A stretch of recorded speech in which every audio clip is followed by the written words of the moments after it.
call our pre-agenda meeting to order, or our agenda meeting to order. We got the invocation today by Wayne Aycock. Pledge of Allegiance, Barbara Aycock. We'll need approval of the minutes for March 1st. And then what we got on adjustments of the agenda? We do have adjustments of the agenda, Mr. Chairman, and good morning to everybody. And I do apologize for having so many, but a lot of this occurred on Thursday after our interviews with our engineering firm. So let me kind of go over that fairly quickly for you. We would like to add these under consent.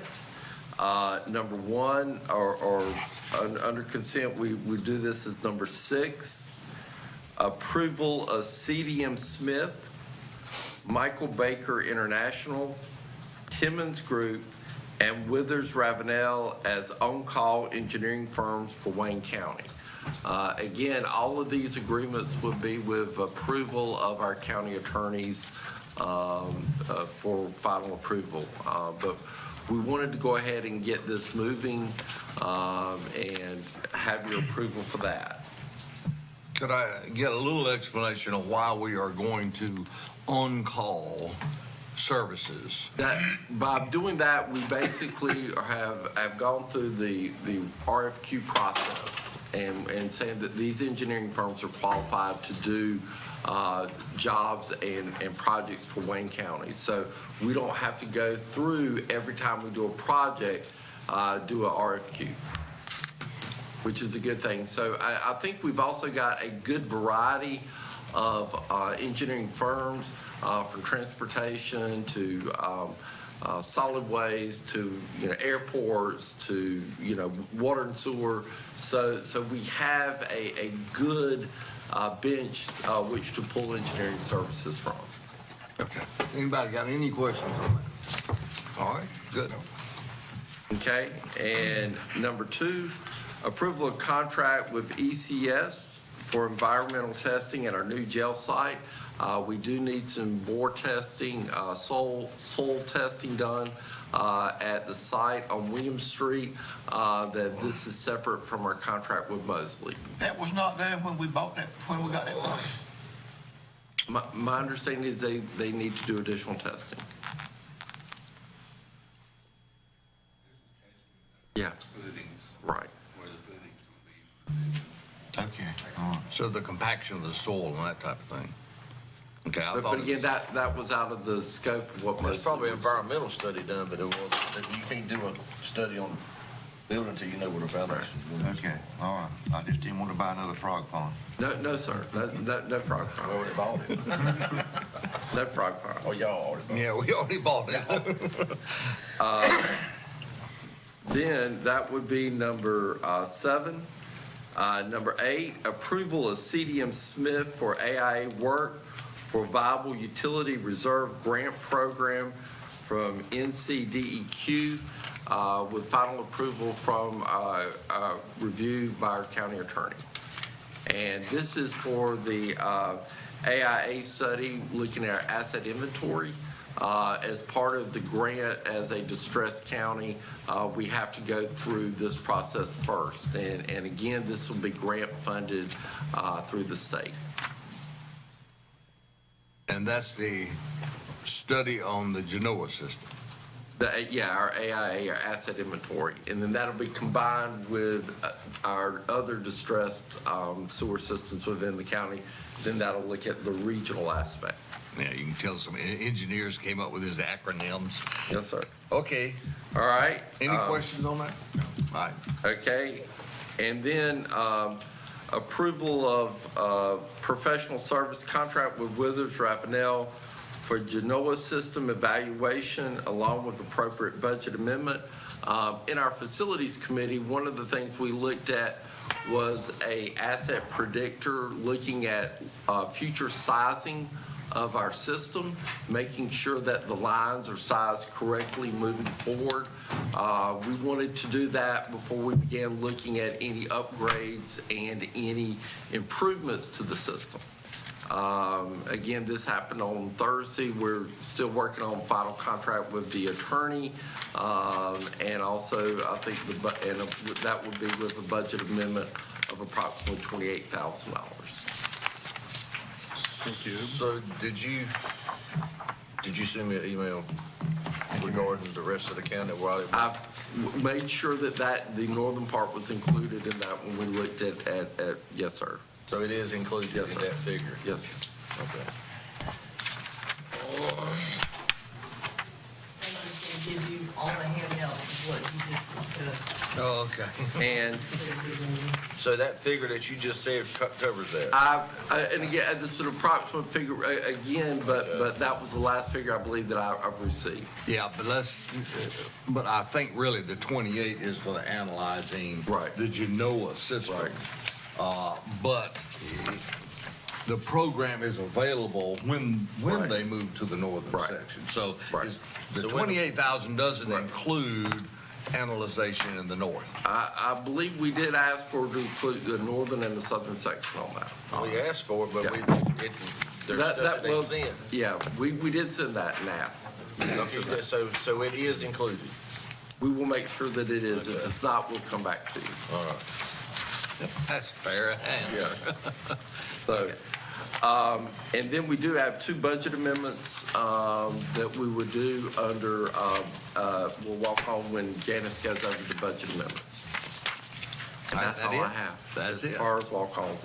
And again, I apologize for so many at one time, but last week was a real busy week, and there's some really pressing needs we have to move some projects forward. Hold on. If you'll be so kind as to pause for just a second so I can hand out all of these things.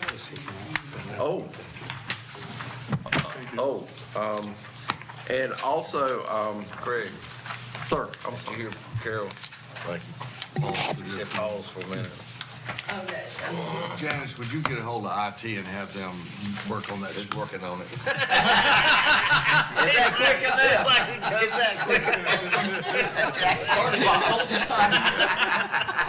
I wish I had a video. They got you on that one. When he popped up, like You call? a jacket not of just pops. that good. And Carol is also passing you out a revised agreement for the SCIF funding with the community college, that's under new business, number 1, that Borden has worked on and has made some changes to. This is a little bit different than what's in your agenda packet. Sorry, just enough. And could we ask Borden what changes he recommended and was implemented? Well, what this sets is make sure that everybody understands that the college is expecting to spend about $12 million on a building. They're going to get about $9 million from the state, they anticipate. First is in the budget that clearly they're going to get the 2.5 to something. The next one is in the budget for next year that's already been passed by the legislature, but can be changed.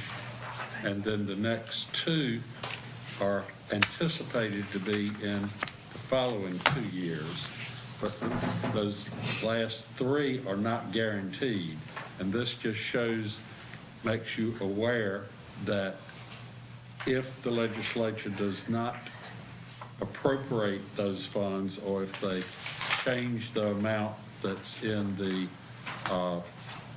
next fiscal year, that the county will eat the extra money. So basically, if they don't pony up the money, we got to.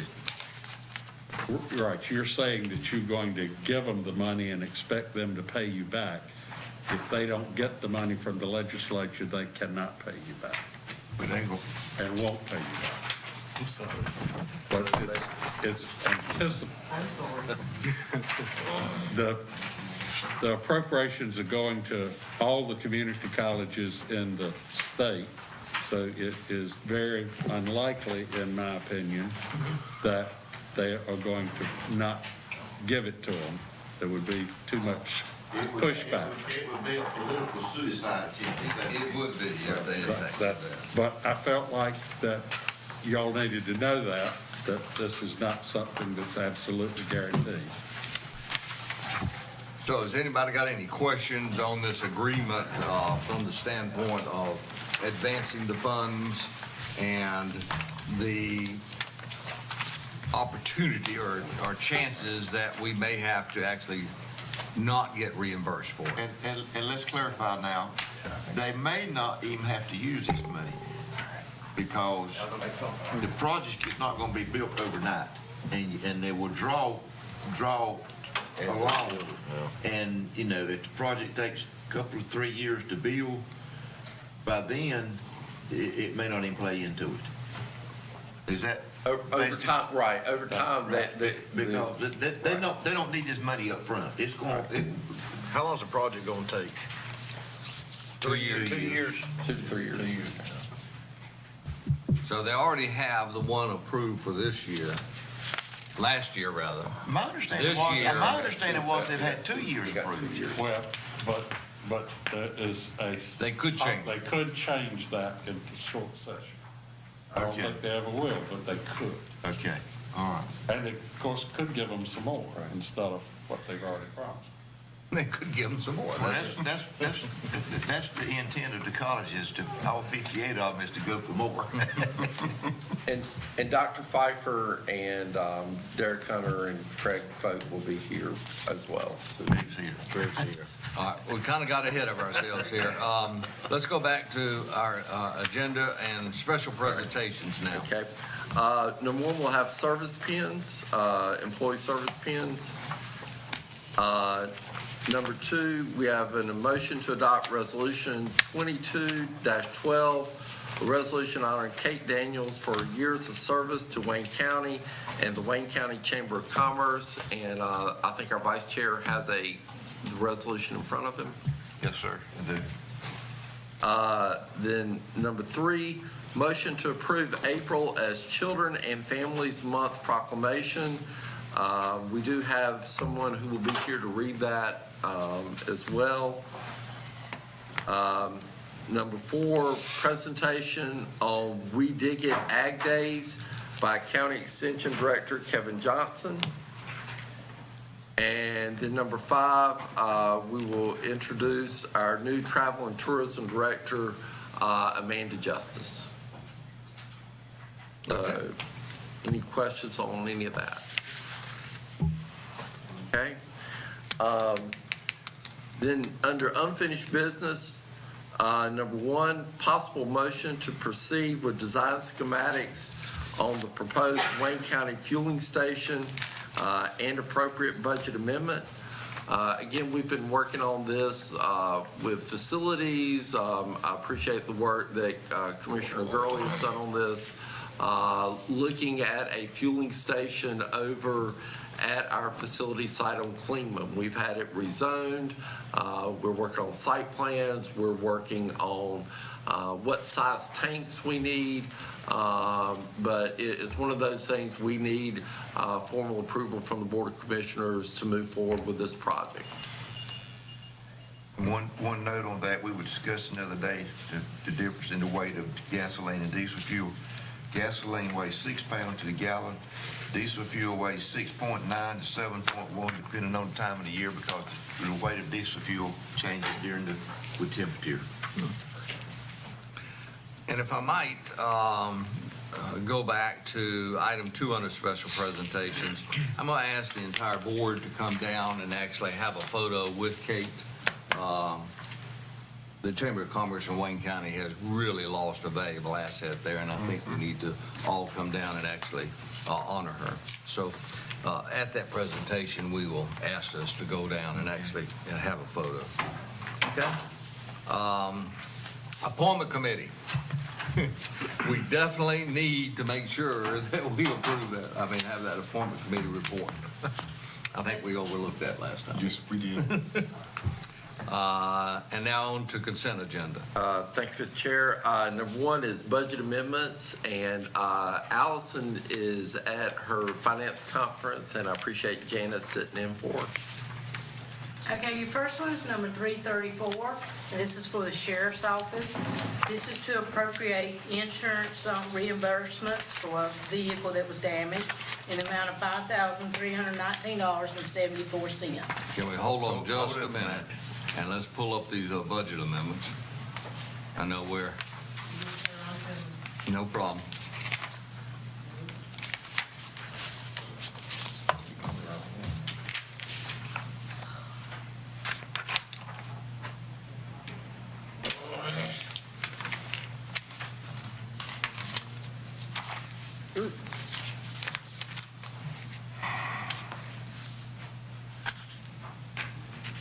Okay, I think that's your first one, is that correct? Yes, sir.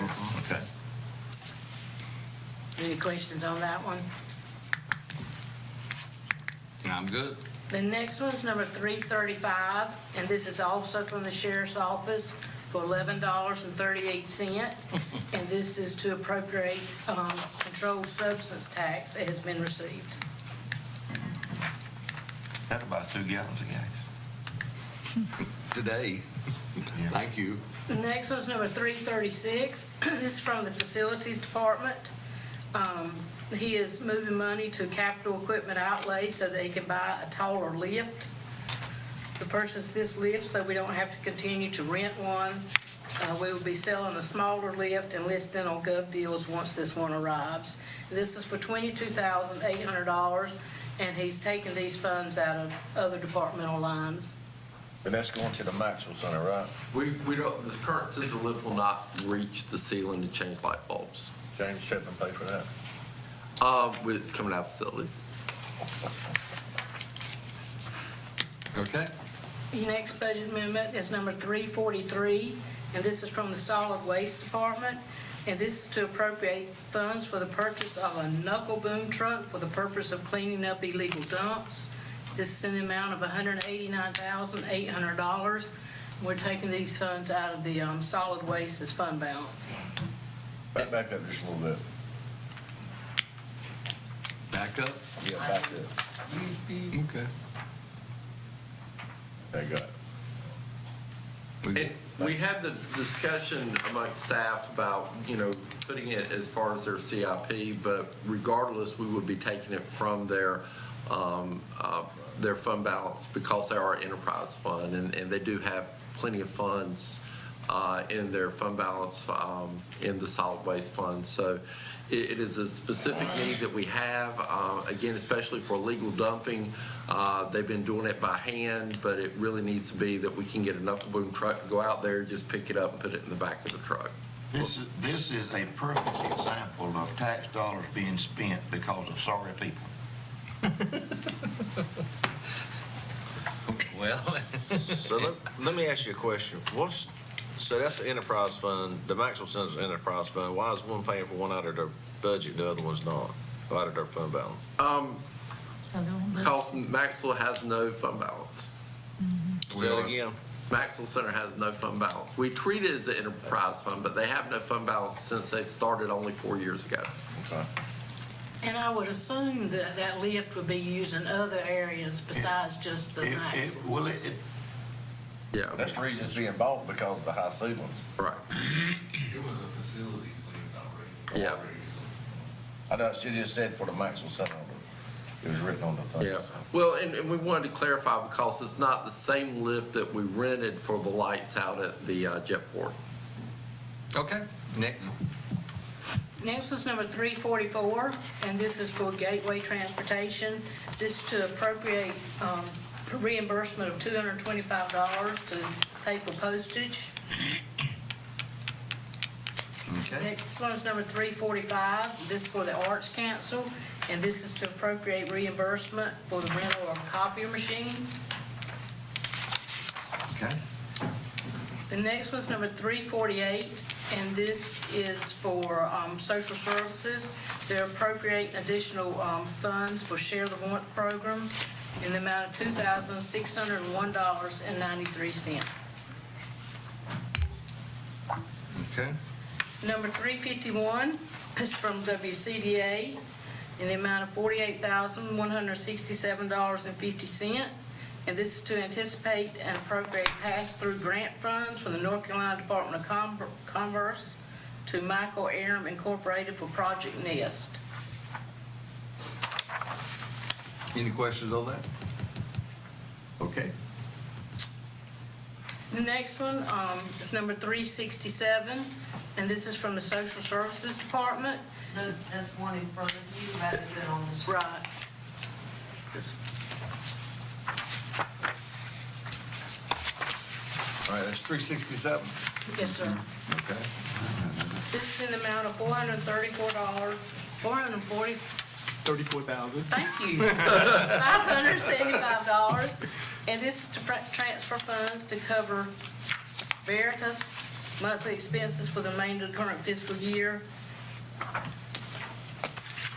And again, if you remember, that's the company Social Services chose to do child support. Right. So those funds are coming from lap salaries.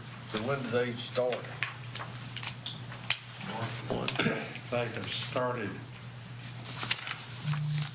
managing the program March 1. And we'll actually have everybody under them May 1. So we're still paying the payroll and expenses up until May 1, Yes. but they are actually, We're paying payroll for those people who were county employees. They are hiring other people as we speak. Because you know, Okay. they were very. so it's a 2-month transition period? Yes, sir. Okay, all right. So have they decided where they're going? Are they gonna stay where they're at in our buildings? Are they gonna rent, or what's the It deal with is that? my understanding that they are going to stay where they are now, and then when you finish your new DSS health department, they're planning to move out of that. Up and up. Right. All right, any other questions? Okay, and next? Your last budget amendment is number 371, and this is from the Human Resources Department to appropriate $10,000 for the summer intern program. And we're taking these funds out of the contingency for the merits that wasn't used for the merits. And this allows us to go ahead and move forward and hopefully get our director on board and start, really moving forward the process. And I appreciate the work that Ginger's done and Commissioner Williams has done to this point, but it's a lot of work. But we've got Craig Vogt in the back we're going to be working with, so once we get the coordinator, we'll be able to just begin moving forward and make it right. Well, we recognize we did kind of strain that by pushing this forward for this year, but we felt like we wanted to go ahead and get at least an initial program in Right. this summer's program. Yes, sir. We can refine it over the winter going into next year. So thank you for the extra effort. I really, hats off to the work that Ginger's done on this. All right, next. All right, so that's all of our budget amendments. Number 2, motion to adopt Resolution 2022-13, resolution awarding service weapon to Sergeant Joseph Borquist upon his retirement. And we have that resolution in your packet. Borden has the dollar. And Gordon has the dollar. And then number 3, motion to approve the county's response to the auditor's findings, recommendations, and physical matters from the June 30th, 2021 audit. Again, that's on pages 35 through 38. Again, as part of the process now with the audit, we have to respond back to how we are dealing with deficiencies that were found in the audit. Questions? Okay.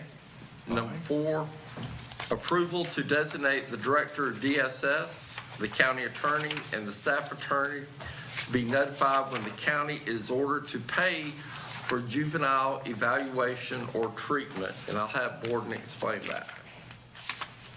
The legislature changed some of the juvenile law, delinquent law particularly, in saying that if the court decided that the juvenile and the juvenile's parents needed mental health, that they would, that they should first look to see if there was any insurance, private insurance, secondly, any Medicaid, and if, thirdly, look to East Point, and if none, if they could not find money from any of those three, they can look to the county to pay for it. And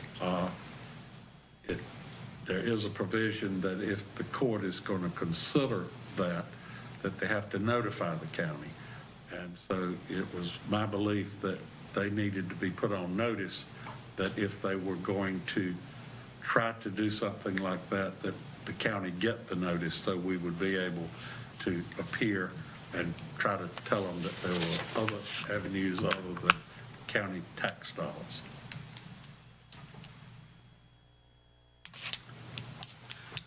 Okay, any questions?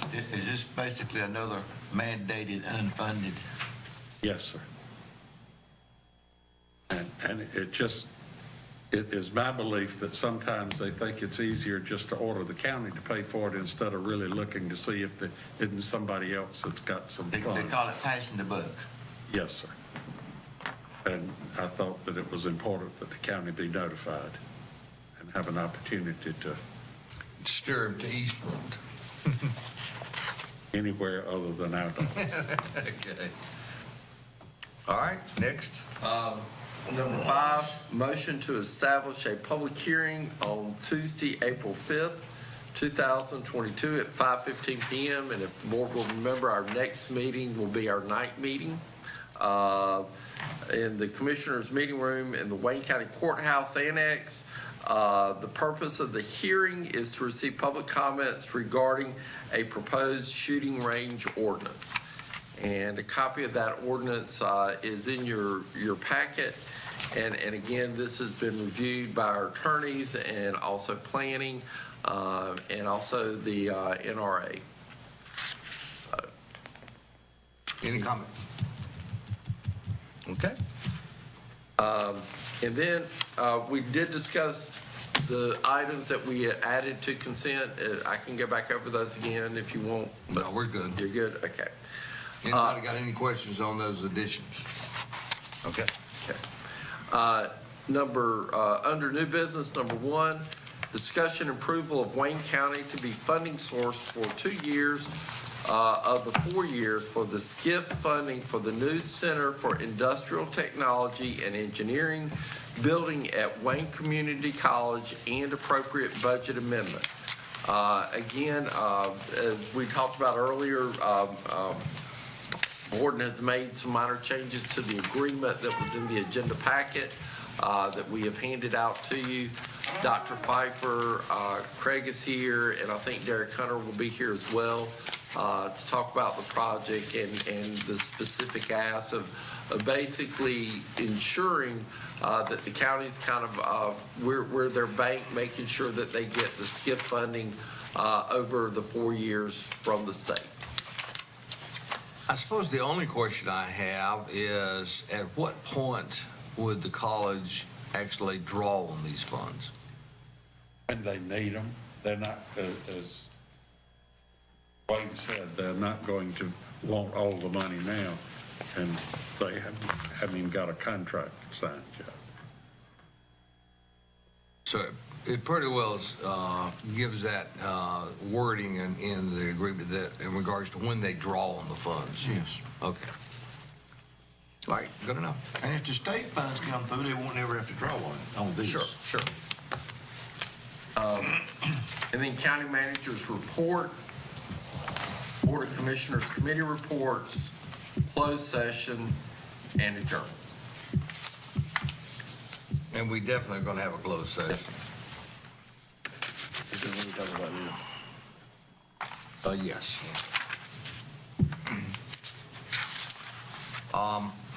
Anything else we need to talk about on our agenda? Not that I'm aware of. All right, then we're going to, is there any matters that we can take up on our closed session? at this point. I think everything's gonna be rather lengthy, so we will recess until 9 o'clock. All right? All right, thank you, sir.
I call the Wayne County Board of Commissioners meeting to order for March 15th. Our invocation today is from Vice Chairman Wayne Aycock.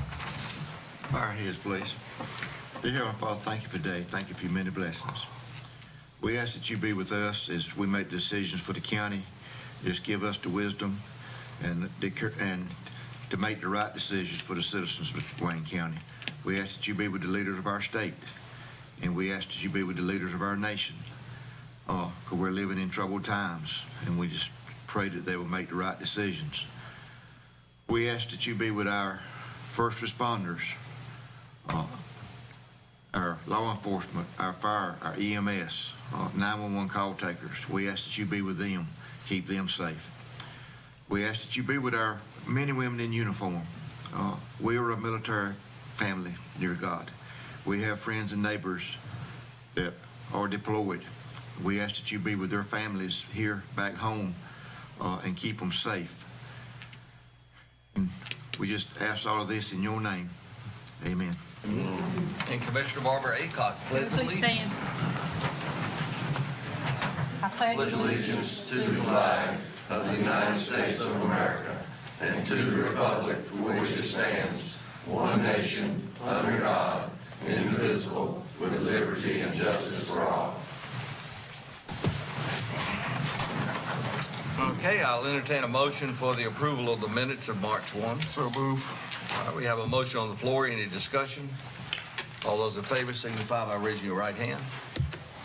Okay, adjustments of the agenda. Thank you, Mr. Chairman, and good morning. We would like to move under special presentations, put number 2 at number 1, and then number 1, number 2.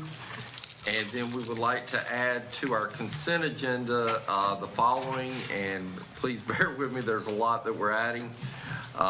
Under number 6, under consent agenda, approval of CDM Smith, Michael Baker International, Timmons Group, and Withers Ravenel as on-call engineering firms for Wayne County.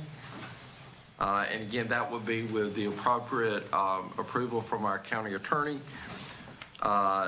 Number 7 is approval for contract with ECS for environmental testing at new jail site. Number 8, approval of CDM Smith for AIA work for Viable Utility Reserve Grant Program from Ncdeq. And again, that will be with final approval from our county attorneys. Number 8, approval of professional services contracts with Withers and Ravenel for Genoa system evaluation along with appropriate budget amendment. Again, this will be with approval of our county attorney. And we also had 2 budget amendments that we did add in consent, budget number 367 and 371. Okay.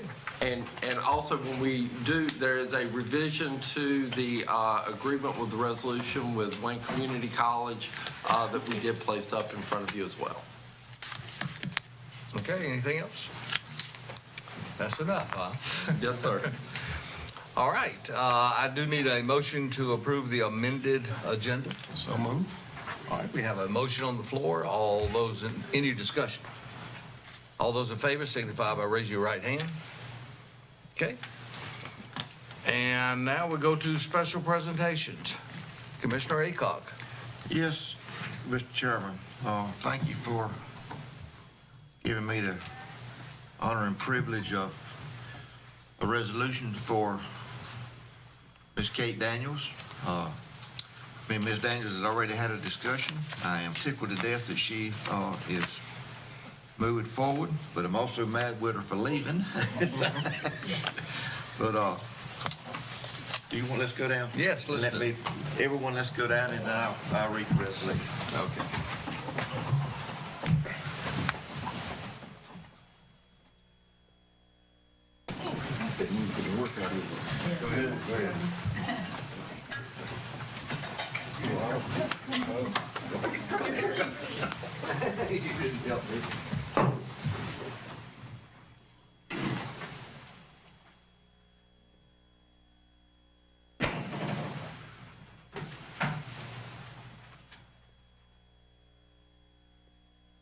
Are you ready? We are. Resolution honoring Kate Daniels for her years of service to Wayne County and the Wayne County Chamber of Commerce. Whereas Kate Daniels became the president of Wayne County Chamber of Commerce in May of 2013. And whereas Kate Daniels became the face of Wayne County, not only its business leaders, but the neighboring towns and counties as well. Whereas Kate Daniels promoted and attended over 500 ribbon cuttings for small businesses. And whereas Kate Daniels promoted and attended over 800 community events. And whereas Kate Daniels support the County of Wayne and all of its municipalities, as well as Seymour Johnson Air Force Base. Whereas Kate Daniels has tackled community issues, advocated for business, and brought the community together through difficult and challenging times. And whereas Kate Daniels did all of this more while raising family with her husband, Jeremiah. Now be it therefore resolved by the Wayne County Board of Commissioners and on behalf of the business owners and citizens of Wayne County that March the 15th, 2022 will be Kate Daniels Day in Wayne County. And the Board of Commissioners invites every citizen to thank Ms. Daniels for her dedication to our community, given this day, the 15th day of March, 2022. Thank you.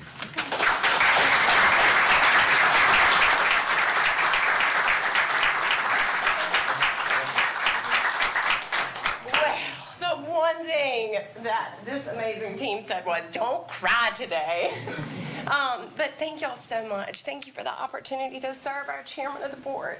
Kevin Johnson is amazing, but this team is amazing. We're missing Janet Brock with us right now, but Linda Murray and Laura Landers and Michaela Alves, and over 600 businesses here in Wayne County are part of our chamber. So the really cool thing about this year is we are in our 125th year. So our chamber has been a part of this community and the business community for 125 years, and I'm telling y'all the best is yet to come. And I'm so thankful for the opportunity to have served in that role. And I'm not going anywhere. I'm still in Wayne County. I'm still going to be promoting, and just really appreciate the opportunity I've had to work with each of you and so many that came before you, and great things to come for sure. Thank you. Thank you. Let's get it going.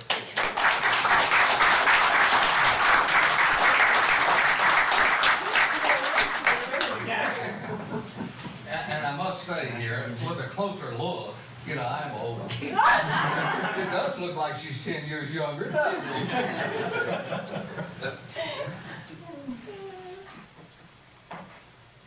Joel's actually taking some from, he says he's got the picture, so you're good.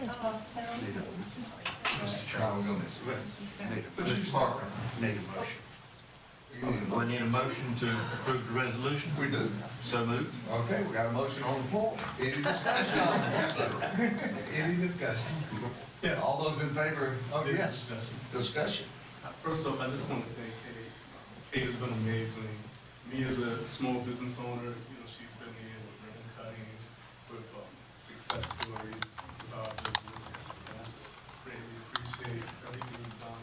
It's going to be very challenging because you're probably one of the realest individuals that walks this county.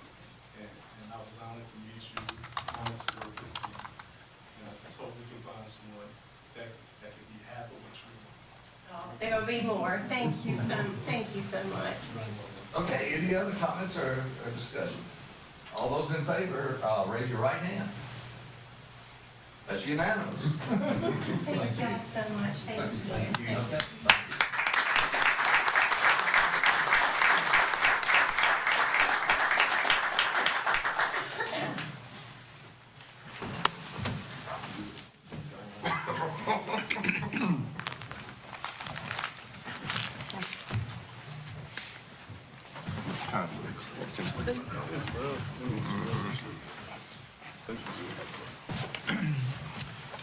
And Mr. County Manager, before we proceed on, as everyone can tell, we're having a little issue in regards to our heat. And so therefore, we are establishing as chair that you may remove your jackets if you feel so moved. Because it's hot. Oh, so you just that. I'll take my jacket off. Y'all can go ahead and stay hot. Go ahead, Mr. Next, we do want to do our employee service pins, and we will start with 1 year. All right, beginning with the one-year pins, Jeff Guerin with the Sheriff's Office.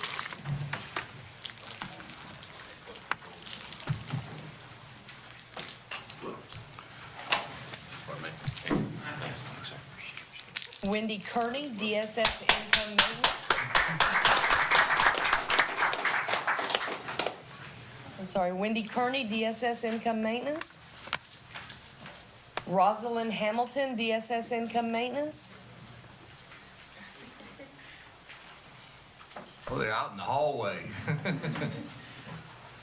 You Rosalind? Congratulations.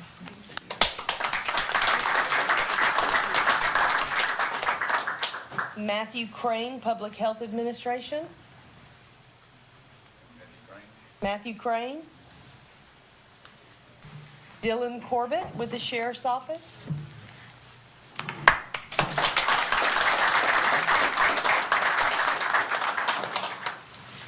Shanita Sutton with the Detention Center.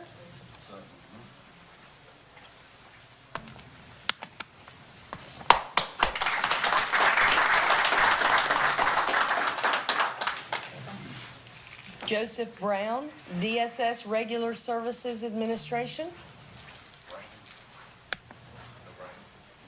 Kara Johnson, DSS Regular Services Administration.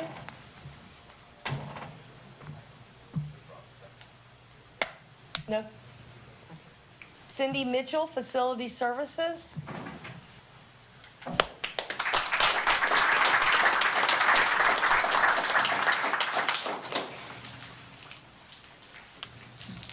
Jennifer Campos, Detention Center. Kevin Manuel, Detention Center.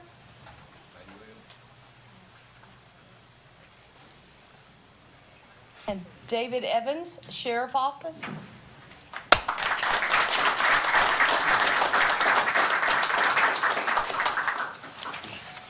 All right, that ends our 1 years. We'll move on to our 5-year pins.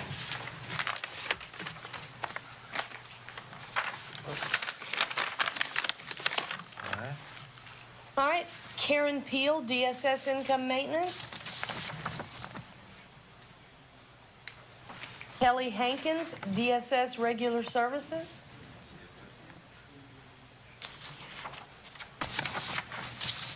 Stacy Henson, EMS.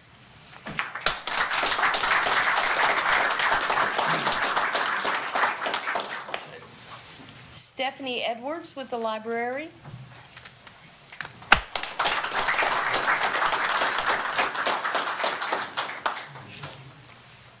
Lady Salinas with Public Health.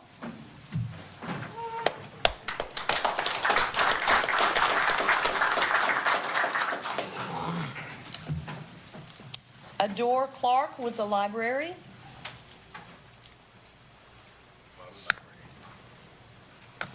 Carrie Bolin with DSS Administration.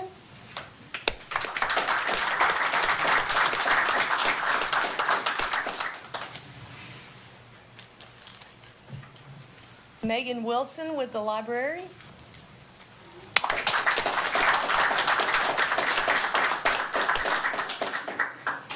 And County Manager Craig Honeycutt. Oh, well. Madam Clerk, Mr. Kenneth Dupree, did you call his name? Did I call who now? Kenneth Dupree? Mm-hmm. I do not have his name, sir. Oh, okay. It was on the list like this in the agenda packet, that's why I let you know. Oh, this is a different one that they give me once they get confirmation, sir. Okay. All right, our 10-year pins, beginning with Cheryl Jackson, DSS Administration.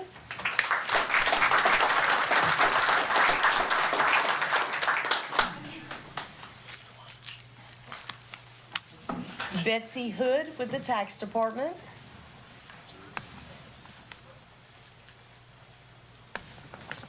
Michael Evans, Facility Services.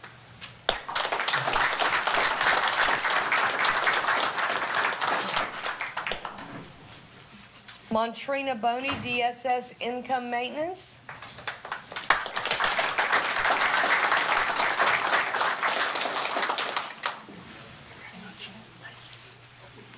Philip Durham with the Sheriff's Office.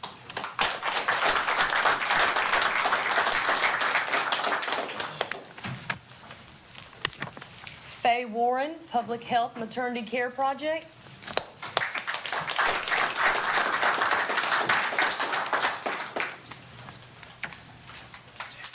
Kimberly Hammond, DSS Regular Services Administration.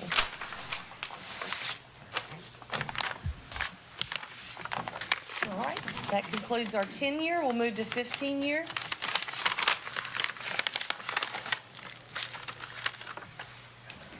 William Cornell with the Sheriff's Office.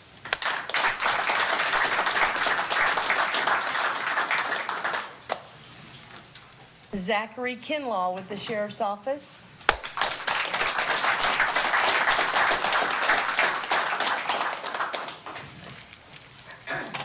Miss Allison Spate with Finance, who is not here. She's at a conference, so we'll make sure she gets that. Janice can accept it. There we go. Lisa Stewart, DSS Income Maintenance.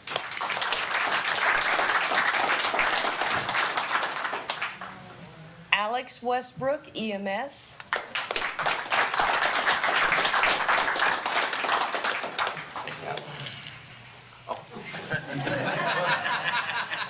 Good side. Every side's my good side. Prudencia Moore, DSS Regular Services Administration. Casey DeGricci Roberts, Public Health Dental.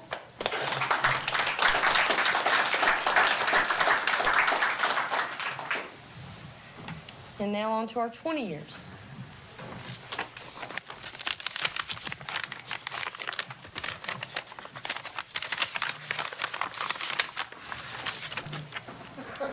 We'll begin with Pam Magliochetti with DSS Administration.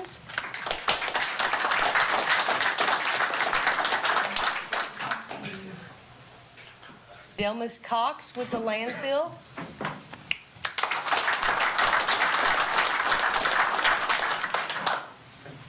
Wendy Bailey, Public Health Maternity Care Project.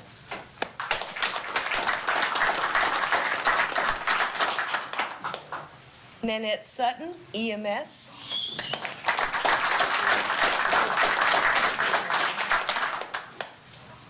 Angie Barnes, EMS.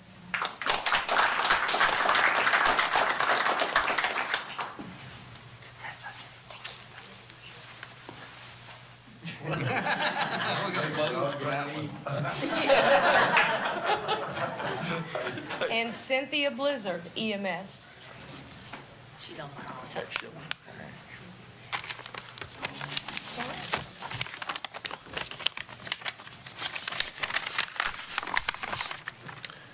All right, and our final two are both 25-year pins, and we'll begin with Miss Bonnie Krause, Public Health Administration.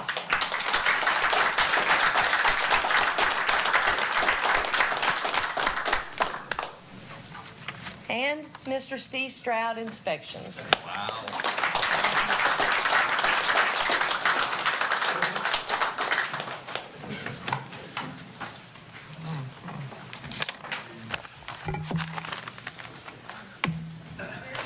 No 30-year? All right. Great. Y'all have a good day. Take care. All right, our next item on our agenda is a motion to approve April as Children's and Families Month proclamation.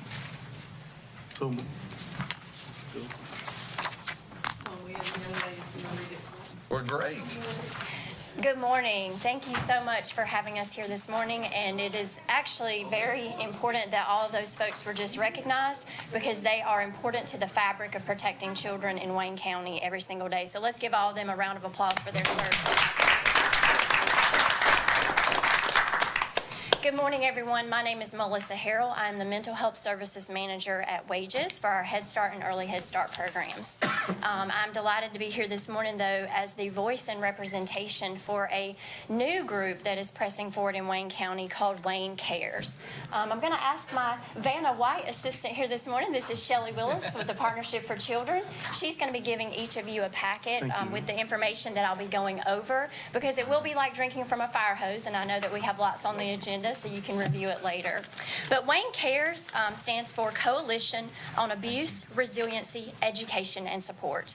And this group actually grew out of the work that was already in here in Wayne County to recognize every April as Child Abuse Awareness Month. And while that is a very noble cause, what we feel like would be a better effort would be to support children and families all year long, because child abuse and prevention are important topics, not just in the month of April, but should be waived and done every single day of the year.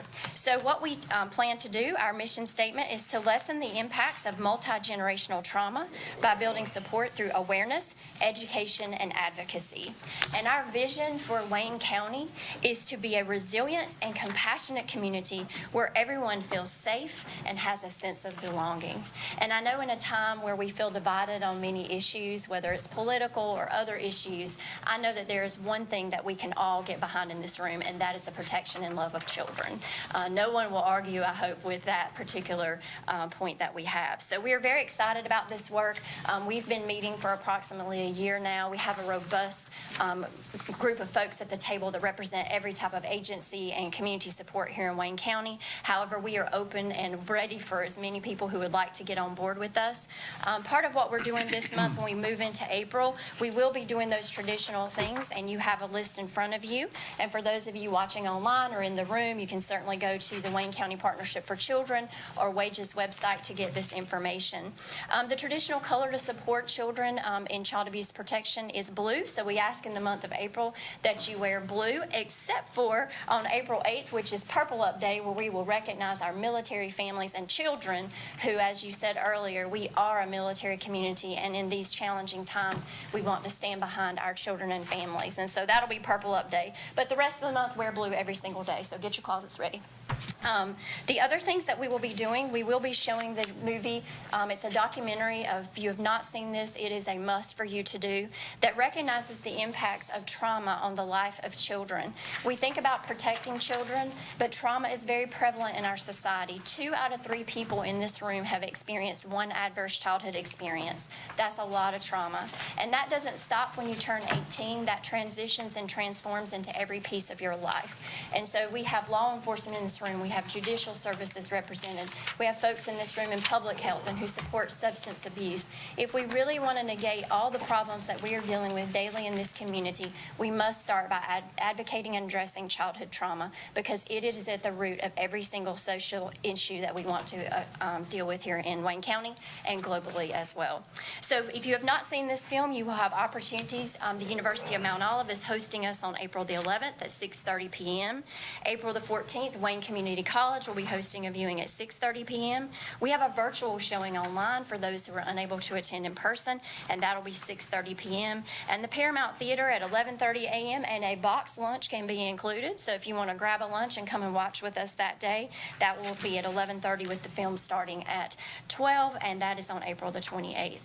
If you would like to view the film in the privacy of your own home, you can reach out to me or the Partnership for Children, and we can provide you with a link to be able to watch that and process how important it is to address and protect children. And so at this time, I'm going to read the proclamation for this month. Whereas our children are our most valuable resources and will shape the future of Wayne County. Whereas the quality of parenting, caregiving is one of the most powerful protective factors for children, our community recognizes the long-term value of offering as many services to support positive environments for children and families.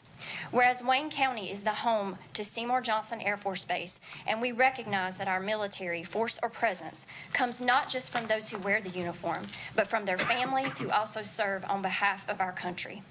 Whereas April is Month of the Military Child, and military children make daily sacrifices so their parents can keep our nation safe, we must match their sacrifice with a commitment to provide the full support of our communities. Whereas April the 2nd through the 8th is National Week of the Young Child, where access to affordable, high-quality education and health care for every child in our community, particularly in the first 5 years, is vital to building a strong community, state, and nation. Whereas our community recognizes the tireless efforts of those in Wayne County who work in various agencies, nonprofits, child care facilities, and schools that offer care and services to families as we move towards creating a safe, healthy, and equitable community for our children and families. Whereas April is National Child Abuse Prevention Month, to recognize that child abuse and neglect is a serious problem affecting every segment of our community, and finding solutions requires input and action from everyone. Whereas child abuse can have long-term psychological, emotional, and physical effects that have lasting consequences throughout a lifetime. Whereas prevention remains the best defense for our children and families, and effective child abuse prevention activities succeed because of community collaborations. Whereas communities must make every effort to promote programs and activities that create strong and thriving children and families, these efforts create protective factors, which are conditions that reduce or eliminate risk and promote the social, emotional, and developmental well-being of children. Whereas we acknowledge that we must work together as a community to increase awareness about child abuse, generational trauma, and early childhood education. This morning, I ask the county commissioners to bless this proclamation and declare April as Children and Families Month. Okay, do I have a motion to approve the proclamation? So moved. All right, we have a motion on the floor. Any discussion? Hearing none, all those in favor signify by raising your right hand. Okay, thank you. Unanimous. Thank you. Thank you. Thank you. Okay, our next item on the agenda is a presentation on We Dig It Ag Days.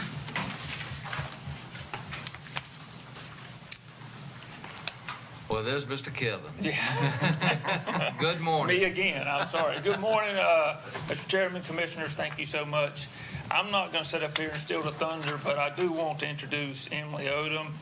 Her and her husband, JR, have been instrumental in our We Dig It Ag Days. I think a lot of y'all have been out there. If you're not, we're going to invite you to come for sure.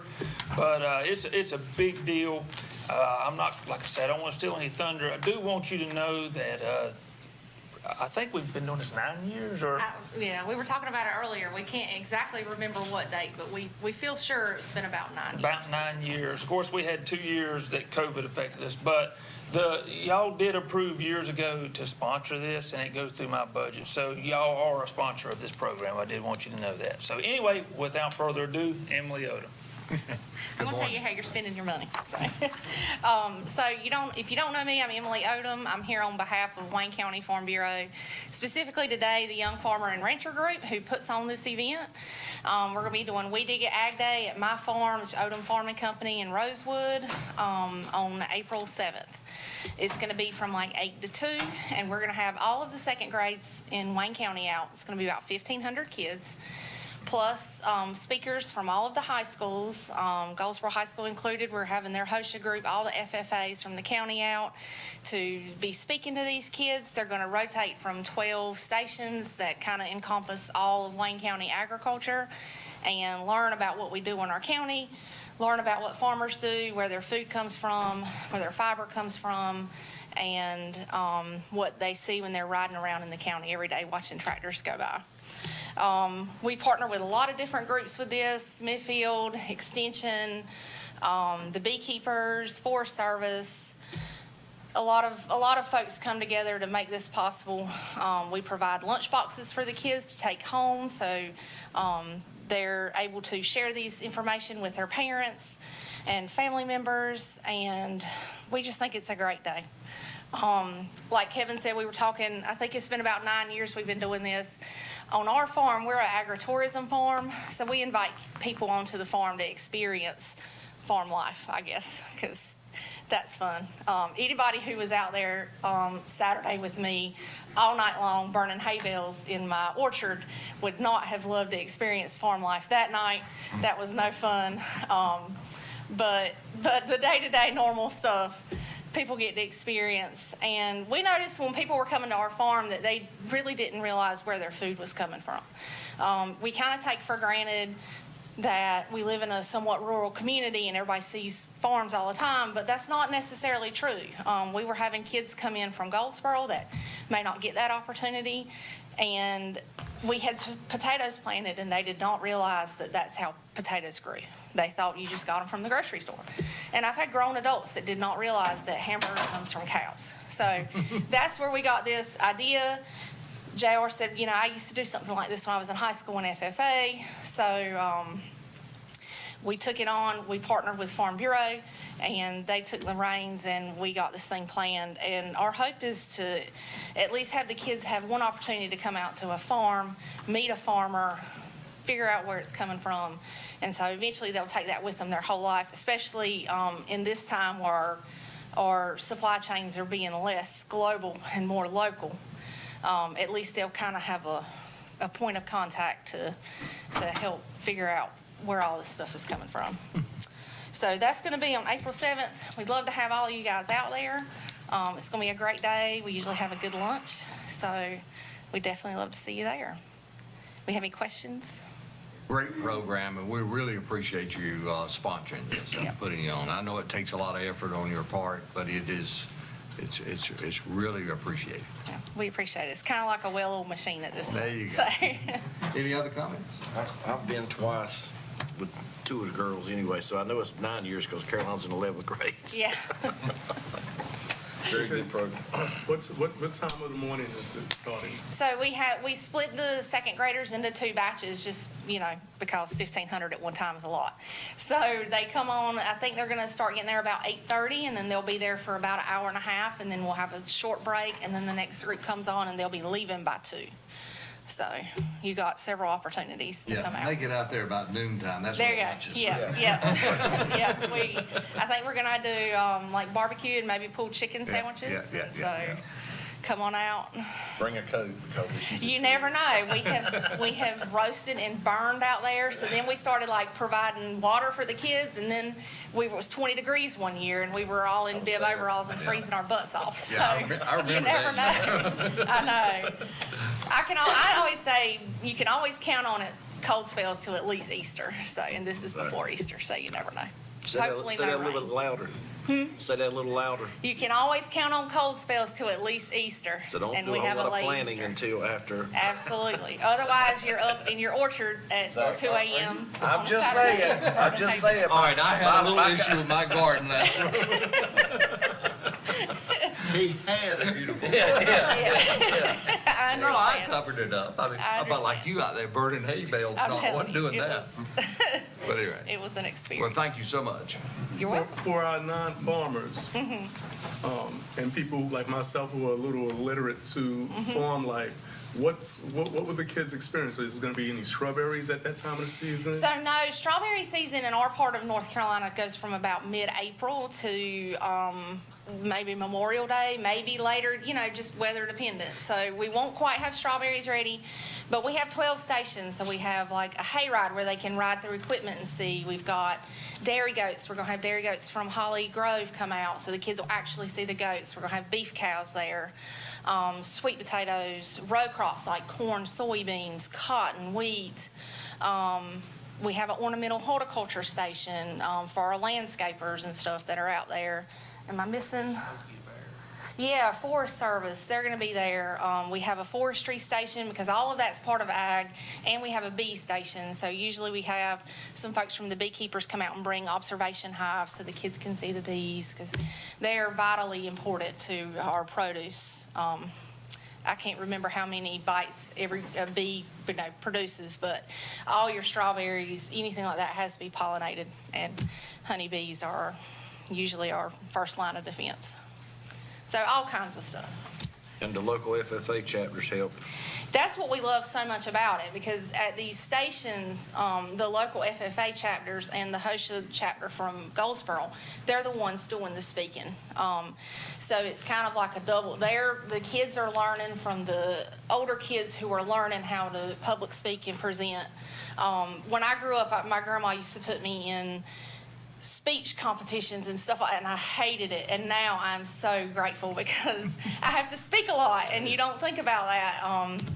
when you're doing it at time, but so it gives them opportunity to teach and speak and be leaders, which is what FFA is all about. So, and even the Goldsboro kids, they're getting, we do a nutrition station, so we're trying to help them make better choices and learn about which foods are better, so they play a game with them. So it's interactive. They're not just sitting there. A lot of this, the kids are really inventive, and they've come up with all kinds of fun ways for these kids to learn. So we love it. Okay, well, thank you again so All much. right. Well, I have these invitations. Can I leave them with you guys? Okay. Appreciate it. Thank you. Appreciate it. Okay, Mr. Honeycutt, I think you've got an introduction. I do. Would like to introduce Amanda Justice. Amanda is our new Travel and Tourism Director for the city of Goldsboro for Wayne County. Well, don't be bashful. Come on up. We are very lucky and very pleased to have Amanda. She went through a really good interview process. We did that with the city. But a little background on Amanda. She most recently served as tourism director for Duplin County for the last 9 years, along with overseeing the Duplin Events Center for the last 3 years. She has over a decade of hospitality industry experience, ranging from operations to regional group sales. Prior to work in Duplin County, Amanda worked for ZMC Hotels here in Goldsboro and is originally from Kinston. She is married to Chris Justice, and they reside in Duplin County on a small hobby farm. But we appreciated Amber's, excuse me, my wife is Amber, Amanda, her willingness to, sorry about that. That's okay, I've been called worse. Yeah, her willingness to when the job was open, and she really just blew us away during the interviews of her knowledge, her background, and really her experience of what she can do with all the assets that we do have here in Wayne County and Goldsboro to really move travel and tourism forward. So with that said, let me introduce Amanda. We have to put it with him. That's okay. Like I said, I've been called worse, so it's It's fine. nothing new. All right, the mic's yours. Well, I just wanted to say thank you for having me this morning, and I'm about almost 3-4 weeks in, so I'm really excited for the opportunity to see how far we can take travel and tourism in the city and the county. So, Well, great. Well, welcome. thank you. Okay. Well, great. All right, our next item is unfinished business. Possible motion to proceed with the design schematics on the proposed Wayne County fuel station and appropriate budget amendment. As the board is aware, we've been working on this. Wayne County does not have a fuel system in the county. So I think with all the issues that we've had with ice storms and supply chain issues, we felt like that we needed to have our own supply of fuel so we can make sure all of our emergency services can operate. So we've been working on this for about a year. Trying to first, it had to be rezoned. We're looking at it at the Klingman site where facility services is. We had to get it rezoned. We have to look at site plans. But what we're at the point now is it will start costing us a little bit of money for design work. We want to make sure that we get the right size tanks in, that we get the right size system in, but we wanted to really bring it in front of the board, basically saying that we want to go to design schematics, and then that would include the appropriate budget amendment.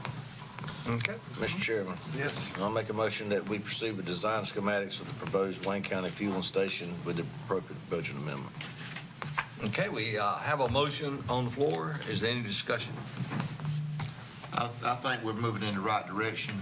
This subject came up several years ago, and we had other priorities that we had to put in front of it. But many years ago, Wayne County had a fuel distribution center at what was the old hospital, or to DSS and Health now. But it had to be. It was obsolete, and the county had to do away with it. But I think we're moving in the right direction for this because, you know, in the times that we're living in now, we never know when there's going to be a fuel shortage, and we certainly got to keep our first responders, our law enforcement, EMS. We've got to make sure that they are readily available all the time. Okay, Mr. Chairman, I know I've harped on this for a while, but I appreciate, I've worried Chip to death, I know, and Craig, but I appreciate the efforts and moving it forward. I mean, this assure that we've got adequate fuel supply, for a short-term event anyway. So I appreciate you working. And again, thanks for Commissioner Gurley. We appreciate him pushing this forward and what Kendall's done and Noel, trying to make sure that we do this and do this correctly. Okay, any other discussion? Hearing none, all those in favor of the motion signify by raising your right hand. Okay. Appointment Committee. Yes, sir. We do have some appointments, and I'm going to have our Vice Chair of the Appointment Committee, Mr. Gurley, to read the list. Okay. Okay, we've got the following. We met this morning and 2 weeks ago, and we submit the following. A motion to appoint John Gardner to the Belfast-Patetown Sanitary District, filling the vacancy of the late Fred Newcomb as requested by their board, and that's in form of a motion. Okay, we have a motion on the floor. Any discussion? Hearing none, all those in favor signify by raising your right hand. Okay. Also, we have a motion to reappoint Eddie Pitzer to the Wayne County Animal Control Advisory Board. That's in form of a motion as well. All right, a motion is on the floor. Any discussion? Hearing none, all those in favor signify by raising your right hand. Okay. Next on the list is the motion to appoint Johnny Bryant to the Wayne County Planning Board, and that's filling the vacancy of Mr. Hobart Yates, and that's in form of a motion. Okay, we have a motion. Any discussion? Hearing none, all those in favor signify by raising your right hand. Next, we have the motion to appoint Keith Harris to the Wayne County Board of Health as requested by their board, and that's in form of a motion. Okay, we have a motion on the floor. Any discussion? Okay, all those in favor signify by raising your right hand. Okay. Next, we have a motion to appoint Pillar Parks and Elizabeth Orca to the Wayne County Latino Council, and that's in form of a motion. Okay, a motion on the floor. Any discussion? Hearing none, all those in favor signify by raising your right hand.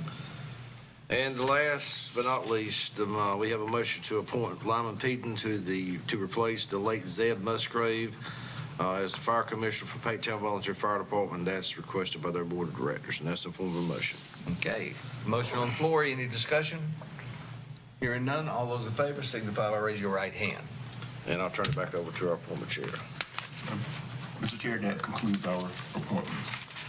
And we appreciate the efforts of the Appointments Committee because that undoubtedly is a full day's work. Thank you so much. 2 days, actually. 2 days, okay. All right, we now move to our consent agenda, and we went over these items at our agenda meeting. So I'd entertain a motion to approve. So moved. All right, we have a motion on the floor. Any discussion on the motion? Hearing none, all those in favor signify by raising your right hand. And we move now to new business. Mr. Honeycutt. Thank you, Mr. Chair. First, is Dr. Pfeiffer? Yes, Dr. Pfeiffer and her team is here. Again, the discussion of partial approval of Wayne County to be the funding source for 2 years for the 4-year SCIF funding for the new Center for Industrial Technology and Engineering building at Wayne Community College and appropriate budget amendment.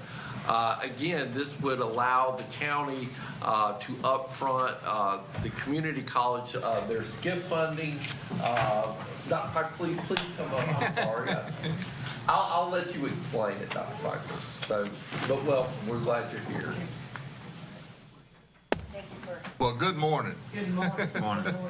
Thank you for allowing us to be here, and thank you for considering this item. As you are very aware, we are in the business of promoting economic development through workforce development. We have an opportunity to build a freestanding Applied Technology Center. We're calling it our site or Center for Industrial Technology and Engineering, and we have received some funding from the state in the form of SCIF funding. And that allocation is over a 4-year period of time. But right now, we are only able to receive 2 years of that, and that is $9.149 million. Half of that funding we do not have access to until their next biennial budget. So we are asking if the county can upfront us those funds. It will be on a cash flow basis. As we begin to build this project, we will repay those funds as we receive funds, unless for some reason the next General Assembly decides not to give us half of that funding. I know. Give a little bit of explanation in regards to some of the job skills that will be created in Absolutely, this. absolutely. So some of the programs that we will house in that building will be mechanical engineering, industrial systems, mechatronics, HVAC. We are looking also at putting some of our short-term training. We realize that business and industry sometimes needs trained workers in a very short period of time. So short-term training will be integrated into that building. We feel that we most definitely can impact students and our business and industries by providing a state-of-the-art facility to provide this type of applied tech training to our students, who will then become citizens of hopefully Wayne County and provide to our tax base and overall benefit the county as a whole. And the other thing I would like a little bit, let's give an attaboy to the foundation and their role in this. Absolutely. So our foundation is also very committed to this project. They have committed $1 million of their own funds and are currently in a capital fund project, which we will soon bring out to the public for another $1.5 million. So there is investment from our own foundation, and obviously we will use money from the state to complete this project. I question you a great deal today, but I appreciate. That's I think the perfectly public fine. needs to That's know that perfectly really fine. there's a lot of, it's a team effort in order to bring this project. You know, including the county as a whole, because you support our buildings and our infrastructure. And as I shared with you yesterday, you know, the county has always been good to Wayne Community College. And I will assure you that we will be good stewards of your funds as we go along. You know, there will be an agreement that we'll have to sign, and I totally understand that. But please know there is a chance if we get year 3 and 4, we will not use a dime of your funds. Okay, are we getting a mortgage on this building? No. Okay. Go ahead. Dr. Pfeiffer, Yes, sir. while you're up here, you may not have the exact figures, but I'm pretty sure you remember them. Kind of let the board know and our viewers is watching where Wayne Community College stands in the Wayne Community College facility. I mean, the 58 community colleges in the state, kind of where Wayne County ranks in the state and in the nation. Well, we, of the 58 community colleges, we're a medium-sized college, but we are relatively a very progressive college in that in the funding that we'll receive from SCIF, we're probably up in the top 15 of the amount of funding that we're going to get for this project. We have very strong retention rates, very strong graduation rates. I'm not 100% sure what the other question that you were asking. And we're nationally, I mean, Nationally? Okay, Wayne nationally. Community is recognized nationally also. Yes, we have been recently in the Aspen ranks the colleges. We are a top 150 college for Aspen in the nation. In 2020, we received a Student Success Award from the American Association of Community Colleges. So we were first in that. I pride myself on that because that is what we are about. We are about student success. We have been a bellwether finalist. The Bellwether Consortium looks at colleges that have progressive programs that can be replicated at other other colleges focused on student success, especially for those that are African American, Hispanic, or for low-income students. We have been a finalist of that in the last 3 years. So we are very much a nationally recognized institution that have strong programs to help our students be successful, both on the curriculum side and on the short-term training side. And also, Wayne Community College has got now a fantastic working relationship with the Wayne County Public Schools and also with the University of Mount Olive. I mean, because all three of those groups it's got the same objective, is to educate our students. Absolutely. So we are sitting at the table and deciding how we can impact, bring programs to our students, introduce them to different career fields, and we are definitely sitting around the table as a team between the three entities. Mr. Chairman. If I could elaborate, as you did yesterday, on the short-term classes or certificates, the apprenticeships, and working with the businesses and all, like we talked about yesterday, to kind of let everybody know, because a lot of people are not aware of the short, in fact, I wasn't aware of the short-term classes. Right. If you look at our campus, we basically have two different sides. We have a curriculum side where you think about students coming to us to get degrees, diplomas, certificates. But we also have what we call a workforce training side, and we also have a transitional program. Transitional programs are for students who have not achieved a high school diploma through a traditional route, who have had to stop out for whatever reason that interrupted their life. So we have transitional programs. But our short-term workforce training programs provide short-term skills. For example, instead of coming into a welding program for an entire year to get a diploma, maybe somebody who is working full-time who knows how to stick weld but wants to do a MIG or a TIG welding for the industry that they're working at can come in and get that in a 7 to 8 week period of time, go back to industry, now have that skill, and maybe receive higher wage because of that. We have, like, for example, our certified nursing assistant. We know that need is very great in our allied health career fields. So that training is a 16-week training or an accelerated 8-week training. So an individual can come to us with a high school diploma, appropriate reading level, because it is a reading intensive, and be able to finish that training in either 8 weeks or 16 weeks, and then go out and have a job that they can receive a life-sustaining wage and support their families in Wayne County. We have a multitude of different careers that you can come and do that. We also do a lot of public safety training through our short-term workforce, our firemen, all their updates, the Firemen's Academy. We have a lot of law enforcement officers that come to us for some short-term training. So there's a multitude. We hit business areas, public safety, allied health, industrial systems, and applied technology. So there's a variety of short-term training. I feel our institution can grow by providing more short-term training to the students that we serve in Wayne County and those that come to us from outside Wayne County for that training. So we are going to put an emphasis, and my vision is to grow that. But to grow that, I need to have the space to be able to do that. As I told you guys yesterday, I need to put my money where my mouth is. If I say I'm going to grow short-term training, I need to give them the space to be able to do that and increase that enrollment and provide the skilled and highly trained individuals to move into our workforce in Wayne County. And you also provide one of the courses, the truck driver. We also have truck drivers. That is something that, because we knew that there was such a high demand, we moved into truck driver training probably about a year ago. And it has been very successful. Our students are coming out right as soon as they graduate. They can make approximately $55,000 right out of the gate. Right now, that training is going from anywhere from 12 to 16 weeks, depending the format. If you have to come in the evenings and weekends, it takes a little bit longer. But we are also looking to expand that training too. And I have a relationship with several businesses in town that are into shipping or your delivery type business, and they are having Yes. That's a big issue. Yes. I have great hopes. It's not an old man's job. It is.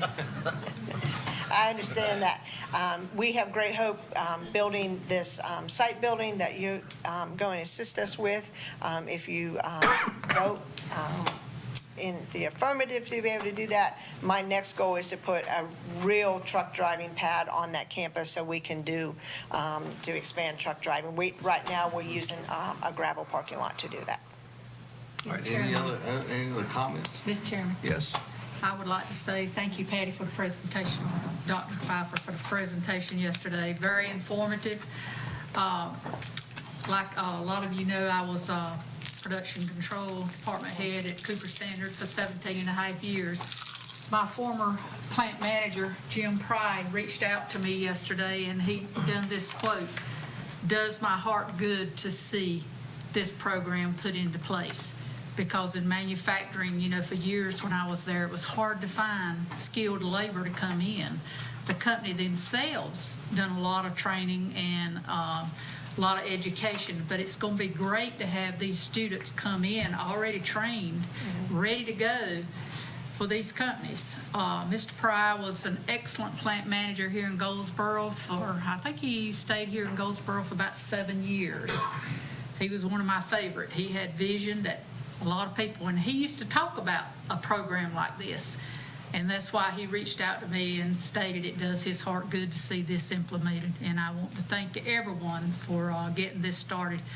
Like I said, my grandson's in this. He started out in college transfer. He just didn't feel like that was a good fit for him. And he's moved into this program, and he is just finding all kinds of education levels that he probably wouldn't have got into a college transfer. So I want to thank Wayne Community College for getting this kicked off, and I know a lot of the manufacturing here in Wayne County and elsewhere will be very thankful for this also. And thank you all for this. Well, we're glad we can serve your grandson out on our campus, and all the other students that we do serve on our campus. What she's referring to yesterday, for those of you that are listening in, is we had a ribbon cutting for our newly renovated and expanded welding area. And anybody who, any citizen of Wayne County who wants to come see what we have on campus, our doors are open. All you have to do is call Wayne Community College, and we'll be glad to tour you around and show you what great programs that we have and what great opportunities we have for them and their family members. Mr. Chairman. Yes. As I mentioned yesterday also, I did not realize what a jewel we had in Wayne Community College. I've taken, I don't know how many courses through the fire service from Wayne Community College, but you kind of, you kind of take it for granted. You ride by on Wayne Memorial, you look over, and well, that's a nice looking college. And until y'all asked me to serve on the Board of Trustees at the college, I did not realize what we had. It's one of those things you just take for granted. But Wayne Community College is one of the greatest assets that Wayne County has. I mean, we've got a lot of assets, but Wayne Community, it was eye-opening for me when I got on that board to see what was going on at Wayne Community College. I often say we're the best kept secret in Wayne County.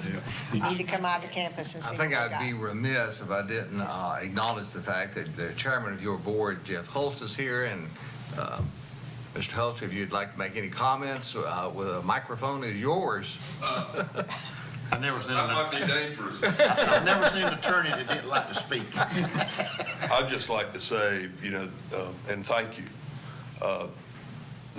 Any board of trustees of a community college, the most important duty they have is to select the next president of the college. And it was a unanimous decision to ask Dr. Pfeiffer to be our president. And as you've heard from her, you can tell we made the right decision. Yes. But thank you all for your helping us in our plans for this community. We appreciate Vice Chair Aycock being on the board. He brings a lot to our discussions. We have a lot of members of our President's Council here. So we're really excited about what's going on in Wayne County and glad to be a part of it. Thank you for letting me speak. Well, one thing that I don't think the public recognizes, and that is the volunteer board that you have, because they serve as volunteers, and they are instrumental in your improvement of your college as well as Wayne County. So we appreciate that. Please express that appreciation to your board. We're having our retreat Friday, and I'll carry that to all the Board of Trustee members. And like the commissioners, we're from across the county and the city and try to do a good job representing all the interests. And I just can't resist It's nice seeing the new tourism director introduced. It's glad to see a little justice in the courthouse.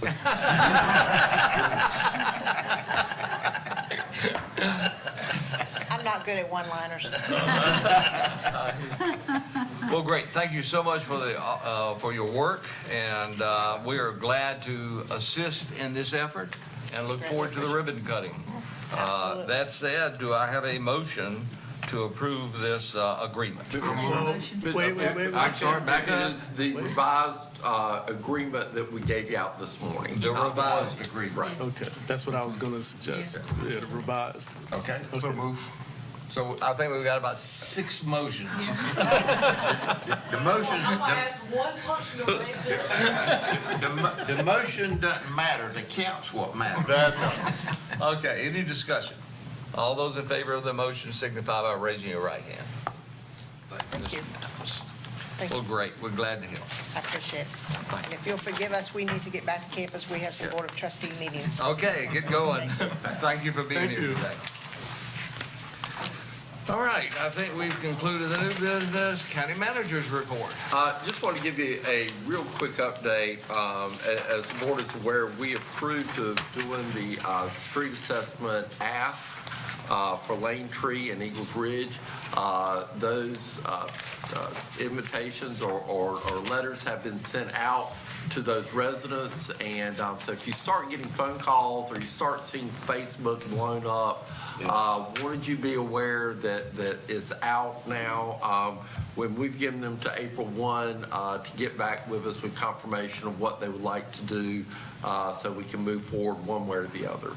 So I do want to thank the work that Andrew has done on this. Kayla and Della in our office just did a great job of getting everything stuffed and ready to go. So just want to thank everybody for the work they did getting it out so quickly. So let them know the process, if they're people to watch it. I mean, they get a letter.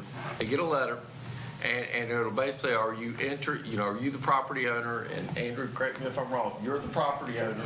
I'll let Andrew. Sorry, Andrew. I didn't Since it's legal, I don't want to. So, if you recall, good morning. If you recall, the statute provides that 75% of the residents who make up 75% of the lineal feet in the neighborhood have to be on the petition in order for us to proceed. The current petitions were submitted in 2016. As you can imagine, there's been a lot of property transfers since then, especially up in Lane Tree. So what we did, the tax office generated a new, not a new petition, but a new spreadsheet. So it has all the current owners on it. We drafted a letter that outlined exactly what the process is, and most importantly, the preliminary costs that came back from the engineers. So we sent that out. We made it clear that we also sent a copy of the petition, and it lists the property address, and it has a petition status. It says yes or no. So everybody who received that letter can check the petition and know if their property is a yes or if there's a no. We also included a postcard in there, and it has a box that they can check that says, please add me to the petition or please remove me from the petition. They need to put their property address and then sign that. If it's owned by 2 people, both people have to sign in order for that to change. If we don't receive anything from the current property owner, then we're going to carry over the petition status from 2016. So what we've done is we've given everyone until April 1st to get those back to us. Once those come back, then I'll sit down with our clerk and with our planning director, and we'll go through line by line each property address and determine whether or not they meet the statutory threshold. We hope to do that the week of the 4th, and hopefully we can get an action item back in front of the board at the second meeting in April. That's our current plan. So let me ask you a question. You said that you'll carry over the 2016 survey or whatever you call the document. So what does that mean for us if they do not send it back from that address? So for example, say that there's a new property owner that acquired property in Lane Tree in 2018. If that's the case and the previous owner signed that petition and that they were on there, Right. that property status carries over to the new Okay. owner. All Because, and keep in mind, this is just the first step. So all we're doing right now is recertifying the petition. We wanted to do that before we go back to the board and say, they meet the petition threshold, let's go out for construction bids. Once we come back we get our bids and we have a final projected cost, we have to notify everyone again with the final projected cost, including the final assessment. We have 2 public hearings where anybody can come and comment on the cost on the project.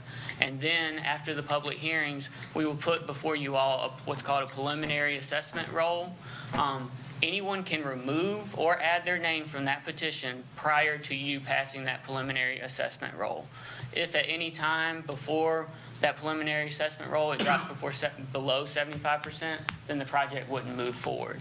So I don't want the owners to think that right now, just because they're saying yes or no, they're locked in. They're not locked in until we have those 2 public hearings and they receive final costs of what the project's going to cost. That's what I wanted to make sure we reiterated, because I've had several calls already. So if somebody just wants to mark yes right now, just so they can say, okay, move forward with it, let me see how much it's going to cost, and then I'm going to make a determination later on, they can do that. They can change their mind after Right. the fact. And they don't incur any costs. So if they remove, if it falls below 75%, they don't incur any costs until you all pass that preliminary assessment roll. So when is it that we make sure they understand, if the state takes it over, that's the end of the golf carts, the end of the four-wheelers, and is that, when is that coming? So part of the process that they did in North Creek and Canterbury is once the petitions were certified, we held a community meeting. I believe it was at a local church. And planning went out there, everybody went out there, and residents could ask questions from county staff, any questions they had. So we plan on doing that both for Eagle Ridge and then Lane Tree, assuming that they still meet the 75% threshold after April 1st. Let me back up. I know I said that it cuts out the golf carts and the four-wheelers and all that stuff. I mean, this going to be a state-maintained highway, Correct. basically, so the rules would apply, the laws would apply inside that subdivision as they do on the secondary roads. Correct. Okay. And we are also moving forward with Eagle Ridge as well. Both of them at the same time. Okay. So mailers went out to Lane Tree, there are 342 lots up there, and then at Eagle Ridge, there's 32. So obviously the Eagle Ridge one is a little bit easier to certify than the 342. Okay. When did you send the letters out? Last Thursday, I believe, that's when they went out, And you said the deadline is April 1st. April 1st. That's what we put on the letter. I don't think we're gonna probably get to it until probably the week of the 4th. So that was just the initial deadline to get this moving, but obviously if the board wanted to extend that out, we could do that as well. So was Eagle Ridge in the part before, or did they have a survey sent out before as well or not? They had a petition, yes, sir. So it applies to them as well, as far as the, okay, as far as if they were on it in 2016, they don't send it back, they're still on it now. Same rules, yes, sir. I just make sure they had sent it. And it's my understanding, if you get these letters back and you're below the 75%, then that is going to kill that project for. We would bring it back to you for consideration, yes, sir. For consideration. And then we would have to take action to. You would make a determination that they don't meet the threshold. They don't meet that guideline.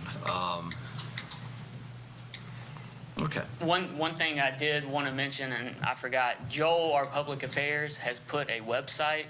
It's waynegov.com/assessments, or you can scroll to the planning department and click on street assessments. It has a summary of the process. It has the statute that applies to this. It has the Wayne County policy that was passed in 2015. It has a copy of the letter that was mailed out to the communities, and it has a copy of the current petition. So I will say, if any property owner for whatever reason didn't get something in the mail, please visit that website or call the planning department, and we can get them some information on if they want to remove their name, add their name, or if they just have questions. But also on that page is a list of frequently asked questions that we put together that kind of address some of the common questions that we got the first time around. Like one example is, what happens if I sell my home during the 10-year repayment period? That was a big question. So that's a good source of information. If someone did not receive a mailer, or if they want to add or remove their name, they can contact the planning department, and they will have that form that they can fill out and make an adjustment to their property as well. But everything is listed online too, so that's a good source of information. That's the question that I was gonna ask. I've been riding around with a package in my car for like 2 weeks now. Sometimes it's just hard to get by the post office. It's hard to get stamps. It's, you know what I mean? It's just, it's somewhat an inconvenience now for most people. I don't know, I mean, the deadline, you know, what's that, 2.5 weeks that you're giving someone to send it back. You don't know, someone could be on vacation, it's spring break for a lot of people. It's, you know what I mean? People vacation and stuff like that for the kids, all that kind of stuff. You know, so you might not get some back in time.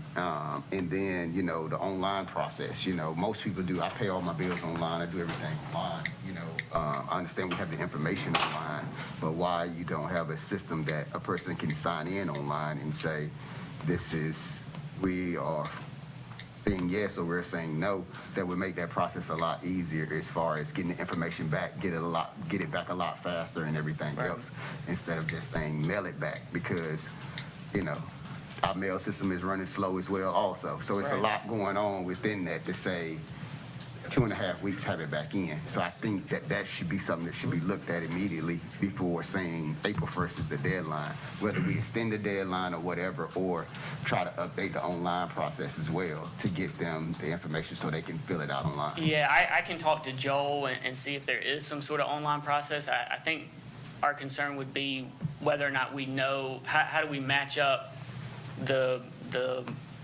data entry to make sure that it is that property owner. I don't know how that would work. I will say the mailers that we sent out are postcards, and they already have a stamp on it. So all the person has to do is just sign it, put it right back in the mailbox. So they don't even have to pay for mailing, for postage on it. That's why we did postcards, since the stamps for those are a little bit cheaper, but we've already prepaid them, so they just have to sign it and send it right back.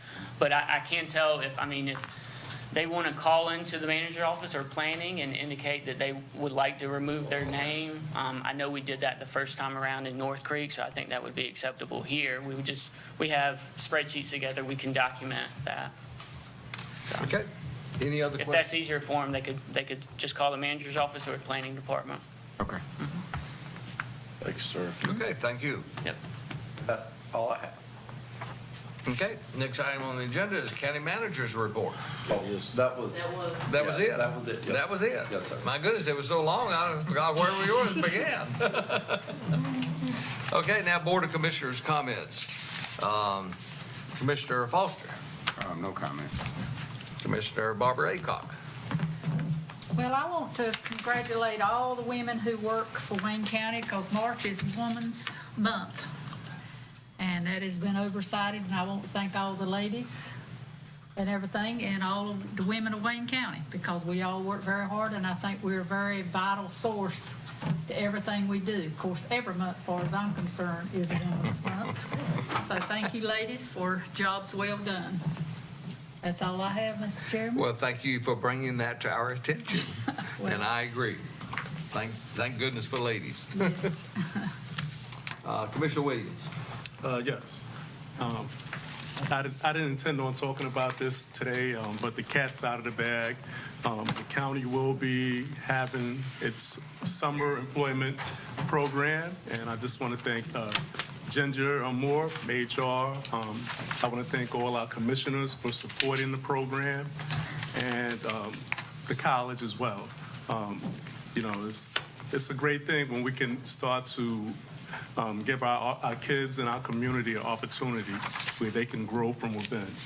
And so I thank this commission for just supporting that program. On another note, I also wanted to talk about some of the gun violence here in Wayne County. That's a topic that has not been talked about. We just lost a young man whose family is very pertinent to this community, the Williams family. It's just to the point now where we're seeing young people and gun violence. It's just a terrible thing, and it's like we're just becoming numb to it here in this county, and we need some help. The county commissioners, we do a lot behind the scenes. We need partners that are going to get creative and talk about this cancer that's here in this community. And we have to save our young people. We have to save our families from this harm. And we can do it, but we have to have things in place for our young people. And I think this summer employment program is a plus to help that. But we need many more things as well. So I'm calling out to the community to think outside the box, and let's work on some things that can change the dynamics here, because if we want a healthy county, this right here with the gun violence, with the violence here, is not helping the county. Thank you. Thank you. Commissioner Hardison. Got some good news. The COVID rate is down to 2% in the UNC system. And we only have 4 COVID patients in Wayne Memorial right now, which is good. And the hospital is encouraging visitation again. So folks, this is a good thing. Yes. But on the same note is that people that need the boosters, get your boosters, okay? It's still out there. Just because it's going down doesn't mean it's going to disappear. And that's it. Okay, great. Commissioner Gurley. Thank you, Mr. Chairman. Commissioner Hardison said we have a Highway 7042, I-42 meeting tomorrow in Smithfield, and the program, as about every other month or every other meeting program, is on flood resilience. Since we're in District 4 and live in Eastern North Carolina, District 4, District 2, which is down toward the coast. And we'll have those people present for that. We also have a TAC meeting on Thursday morning, I think it is, to discuss our local projects, which we won't be a whole lot to because we're still waiting on DOT funding for our major projects. I talked to Luther with Wayne County engineer, DOT. They are starting the paving project 1st of May. The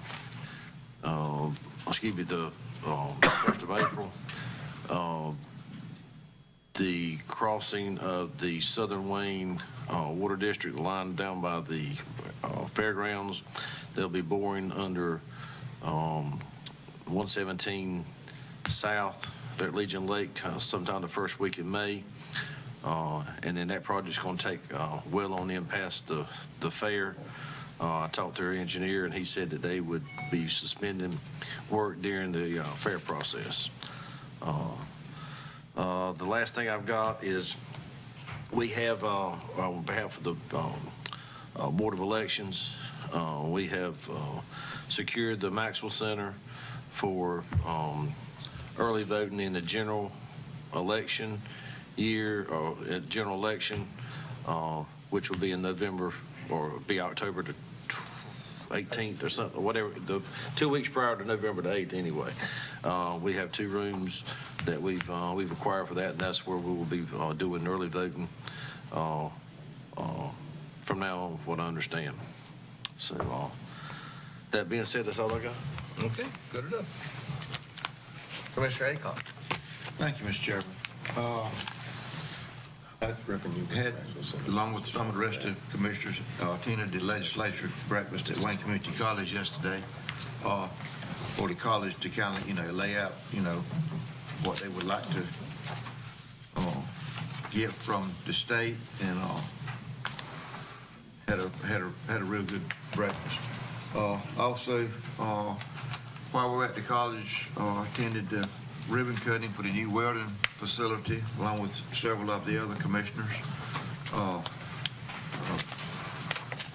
great program, well attended by county officials, city officials, citizens of the county, business owners, great turnout. Also, I had the pleasure, me and the other Commissioner Aycock had the pleasure of going to Belfast Fire Department Saturday night for their presentation, their award presentation. Had a great meal, good fellowship. Thank y'all for the invitation. Also, this coming Saturday night, the first responder, this is a new thing that's going on in the county, new venture. First responder appreciation banquet at the Maxwell Center. I understand that they have already all the sponsorships have been sold. I think they have planned for about 700. All of the tickets have been sold, so we're looking for a great turnout for that. Also, Saturday, the Hunter Fire Department is having their annual barbecue and chicken supper. Like for everyone to come out and eat with them. Starts at 4 and lasts until the food runs out. And let's see. I think that's all I have, Mr. Chairman. Okay. I got one more thing we start. The Firemen Association meeting is tonight. Yep, I had it down, didn't I? The Firemen Association meeting is tonight at Belfast. Any of the commissioners that would like to attend, they try to eat about 7 and the meeting is 7:30. You're welcome to attend. Okay. Folks, I was really impressed yesterday with the new Welding Center. I mean, I cannot stress how much of an improvement our Welding Center is. And you'd have to have been there the before and after. And we actually need to get, Craig, we need to get the before and after. I think they had 11 stations, and they were dreary as I don't know what. They looked like something from the Dark Ages. And now it is a modern update, very inclusive facility. It almost makes you want to go and be a part of that. I really was impressed with the computer programs that they had and the modules where you actually begin training on a computer. It's kind of like a game on your computer. And Representative Jimmy Dixon showed us his skills of actually welding on that module. But it was very interesting, and I applaud the community college for going ahead and getting that completed. I don't know what the next phase is, but I understand we are repurposing some of that existing building for other expansions. So great things going on at Wayne Community College, and I really appreciate it. And I think Wayne County is going to see some benefits from that.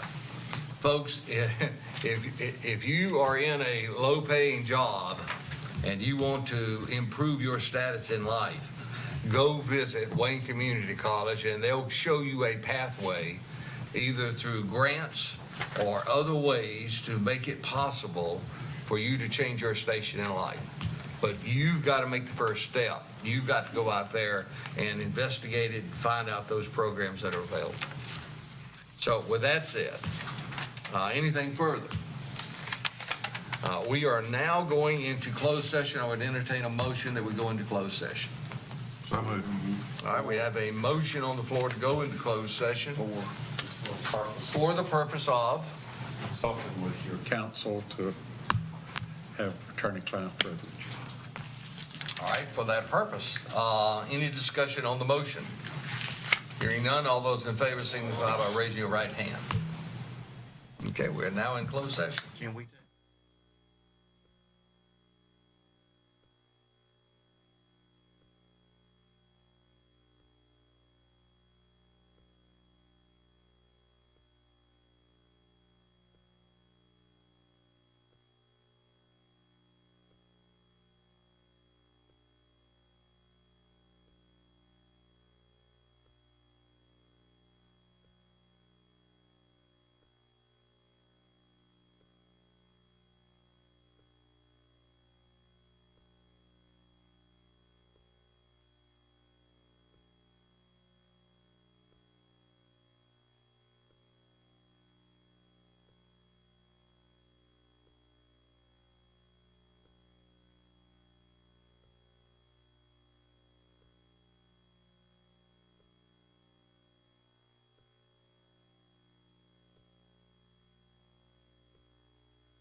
Okay.